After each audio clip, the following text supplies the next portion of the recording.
everyone, the module Auto Invoice Product Receive helps user to create vendor's bill once the product is received.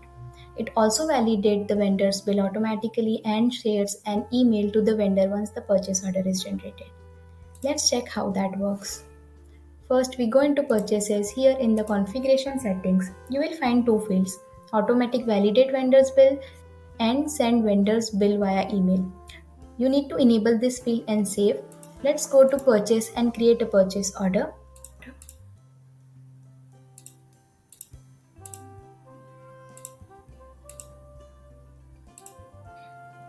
Let me confirm this order.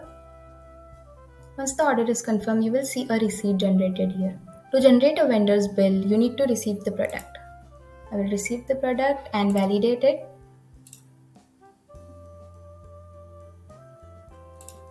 As you can see, the vendor's bill is generated. Let's check. Here the vendor bill is generated and validated. Now let's check, is it generating an email to the vendor or not. So here it is generating an email to the vendor with all the related details as well as an PDF of bill. This is how this module helps user to create and validate a vendor's bill as well as it shares an email to the vendor. If you have any query, please leave your query in comment section below. Also, do not forget to like the video and subscribe to our channel. Thank you for watching.